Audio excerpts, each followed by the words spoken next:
اب ہمیں فیصل چودھری صاحب بھی جوائن کر رہے ہیں۔ فیصل چودھری صاحب بہت شکریہ۔ بتائیے گا، آپ قانونی ماہر ہیں اور آپ کیسے دیکھتے ہیں یہ جو بہت اہم فیصلہ آیا سپریم کورٹ کی جانب سے؟ جی، میرے خیال میں سپریم کورٹ نے رائٹلی جو ہے ایکٹ کیا ہے۔ ہمارے ملک میں جو آئین ہے وہی سپریم ہے اور آئین کے تحت مختلف اداروں کو جو ہے وہ اختیارات تفویض کیے گئے ہیں، اور آئینی اختیارات میں رد و بدل کا جو طریقہ کار ہے وہ اس کا طریقہ کار جو علی ظفر صاحب نے بھی آپ کو ایکسپلین کیا، اس میں جو ہے 2/3 میجورٹی کے علاوہ وہ کیا نہیں جا سکتا۔ سابقہ پارلیمنٹ نے اس قانون کے ساتھ ساتھ کچھ اور قوانین بھی پاس کیے جس سے آئین کی جو حیت ہے وہ چینج کی گئی، اور اس سے بہت ساری جو ہے وہ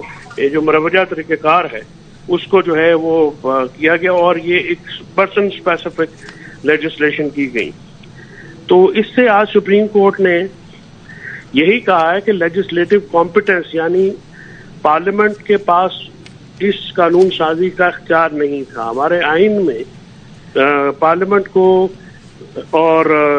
سپریم کورٹ کو اور دوسری کورٹس کو اور ایگزیکٹو کو اختیارات کی تقسیم دی گئی ہے، اور کچھ معاملات ہیں جس میں پارلیمنٹ جو ہے وہ کر سکتی ہے قانون سازی، اور بہت سارے معاملات ایسے ہیں خاص کر جیسے یہ ریویو کا آپشن ہے،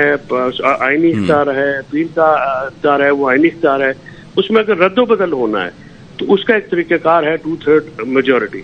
اگر پارلیمنٹ اس پہ کرے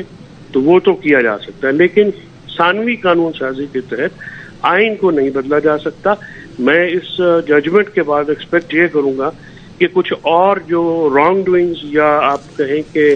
اپنے اختیارات سے تجاوز کر کے سابقہ پارلیمنٹ نے جو قانون سازی کی ہے اس پہ بھی اس ججمنٹ کا اثر پڑے گا، اور آنے والے وقتوں میں جو اس قسم کی قانون سازی جو کہ آئین میں دیے گئے طریقہ کار سے کہ منافی ہوئی تو اس پہ بھی اس کا کچھ نہ کچھ اثر لازمی ہوگا۔ اور فیصل صاحب، کیونکہ ہم اپنے پینل میں موجود تمام گیسٹ سے پوچھ رہے ہیں سوال، تو آپ کی طرف بھی یہ میں سوال لے کر آؤں گا کہ جو نااہلی تھی اس کے خلاف سپریم کورٹ سے رجوع کرنے کا جو حق تھا اس کا کیا بنے گا اب اس کے کالعدم ہونے کے بعد؟ دیکھیے، اگر تو اسپیسیفک نااہلی آپ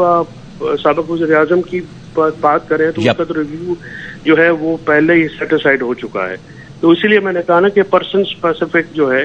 وہ لیجسلیشن تھی، یعنی آپ نے ایک شخص کے لیے ایک پینڈورا باکس۔ دیکھیے، کوئی بھی آپ قانون سازی کرتے ہیں، پاکستان 24-25 کروڑ کی آبادی کا ملک ہے،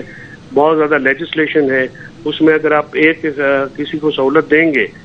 کسی کو بینیفٹ کرنے کے لیے، اور وہ جو سیٹلڈ جورسپروڈنس ہے یا جو ہمارا طے شدہ اصول ہے قانونی ان کے منافذ دیں گے تو پھر وہ تو سب کے اوپر اپلیکیبل ہوگا۔ تو پھر تو پاکستان میں جو ہماری عمومی شکایت ہے کہ مقدمات ختم نہیں ہوتے ہیں، پہلے پاکستان میں بہت زیادہ مقدمات جو التواق کا شکار ہیں، تو وہ تو کبھی ختم ہی نہیں ہوں گے۔ تو وہ جو ہے اس قانون کے اسٹرائک ڈاؤن ہونے کے بعد وہ چانسز تو بالکل ختم ہو گئے ہیں، اور دوسرا جو 5 سال کی مدت کا جو قانون لائی ہے پارلیمنٹ اسپیسیفکلی، وہ اس کے اوپر بھی سوال اٹھنا یہ ہے کہ جو آئین کے تحت آرٹیکل 62(1)(f) کے تحت جو نااہلی ہے کیا اس پہ اس کا اطلاق ہوگا، کیونکہ ابھی تک جو اطلاق کیا گیا ہے الیکشن کمیشن کی طرف سے غلط یا صحیح اس پہ بحث میں جائے بغیر وہ آرٹیکل 63 کے اوپر کیا گیا، ڈسکوالیفائی جو چیئرمین پی ٹی آئی کے اوپر کیا گیا ہے۔ لہٰذا یہ ڈسکوالیفیکیشنز اور کی بھی جو ہے وہ دیکھنی پڑے گی کہ کیا کون سی ڈسکوالیفیکیشن اس کے اندر آتی ہے نہیں ہے۔ اچھا، اوکے، اچھا، فیصل چودھری اگر ہمارے ساتھ ہیں تو فیصل صاحب ایک چیز میں آپ کے ساتھ ضرور یہ اٹھانا چاہوں گا پوائنٹ، نون لیگ کا یہ موقف ہے کہ جو میاں نواز شریف ہیں ان کی نااہلی 5 سال کی تھی اور وہ 5 سال ختم ہو گئے، وہ نااہلی بھی ختم ہو گئی، اب اس ایکٹ کے کالعدم ہونے کے ریپرکیشنز جو ہے وہ اس کیس پہ نہیں پڑیں گے۔ Do you agree to that? دیکھیے، وہ ڈفرنٹ معاملات ہیں۔ وہ جو یہ چاہ رہے تھے اگر ان کی نااہلی ختم ہو گئی تھی تو پھر یہ لا لانے کا مقصد ہی نہیں تھا۔ یہ لا تو لایا گیا تھا ری اوپن کرنے کے لیے، وہ کیس اس کے ساتھ جو دوسری نااہلیاں ہیں ان کو جو ہے وہ ختم کرانے کے لیے لایا گیا تھا، لارجر بینک نئے سرے سے جو ہے وہ یہ معاملہ سننے کا۔ بیسکلی میں آپ کی اجازت سے ریویو اور اپیل میں فرق یہ ہوتا ہے کہ ریویو میں جو قانونی حکم ہو وہ بہت ہی زیادہ ججز سے بھی ایکسپیکٹ کیا جا سکتا ہے کہ وہ انسان ہے، غلطی ہو سکتی ہے، غلط لا اپلائی کر دیا یا کوئی ایسی بات ہو گئی تو صرف اس حد تک ہوتا ہے. ویئر اپیل جو ہے، اپیل پورا مقدمہ اوپر کورٹ دوبارہ سنتی ہے. تو اس قانون کے تحت ریویو کو اپیل میں کنورٹ کیا گیا، تو جو کہ ایک سیٹل پرنسپل ہے جس کو کبھی بھی کوئی بھی کورٹ جو ہے، کوئی بھی انڈیپینڈنٹ کورٹ جو ہے وہ سپورٹ نہیں کرتی. تو یہ قانون لایا ہی کچھ مقاصد کو سامنے رکھ کے، کچھ شخصیات کو سامنے رکھ کے جو ہے وہ لایا گیا تھا کہ اس میں لارجر بینچ بنایا جائے. پھر اس کو جو پچھلی جو ججمنٹ ہے، یہ آرڈر ہے، کیونکہ وہ لارجر بینچ جو ہے ان کے پاس یہ بالکل پاور ہوتی ہے کہ وہ انڈو کر سکیں یا چینج کر سکیں یا امینڈ کر سکیں ججمنٹ. تو اس کا تو وہ جو دلیل ہے، جو منطق ہے، وہ اس لیے وہ سمجھ میں نہیں آتی ہے کہ اگر وہ معاملہ ہو گیا تھا تو پھر وہ قانون تو آپ لائے، اس پہ بھی بس سوالات تو اٹھیں گے. تو پھر اس قانون کو لانے کا مقصد کیا تھا؟ تو میری نظر میں میاں صاحب کی جو ڈسکوالیفیکیشن ہے وہ ختم ہو سکتی ہے آئین میں امینڈمنٹ کے تحت، اگر وہاں پہ کوئی معاملہ کیا جائے. کیونکہ جو دوسری 5 سال کی نااہلی کی وہ بات کریں، وہ تو ریٹروسپیکٹو افیکٹ اس کا یعنی پچھلی تاریخوں سے ہوگا نہیں ہوگا، یہ بھی ایک سوال ہے کہ وہ کس طرح سے اس پہ اپلیکیبل ہوتا ہے. ہونی چاہیے، یہ میں اس بات پہ بالکل آئی سپورٹ کہ وہاں پہ قانون میں حکم ضرور ہے کہ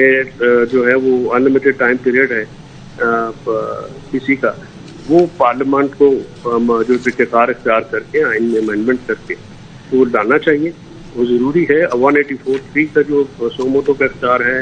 وہ بھی ریگولیٹ ہونا ہے، لیکن طریقہ کار جو ہے جو آئین میں درج ہے اس کو اختیار کیا جائے اور اس پہ بحث کی جائے، میڈیا پہ بھی، پارلیمنٹ میں بھی، سب جگہوں پہ اس کا طریقہ کار ہوتا ہے. آئین کو امینڈ کرنا یا آئین کو سبارڈینیٹ لیجسلیشن کے ذریعے اگر امینڈ کرنا شروع کر دیا تو پھر سرزمین بے آئین ہو جائے گا پاکستان، جو کہ کافی حد تک پہلے ہی ہے.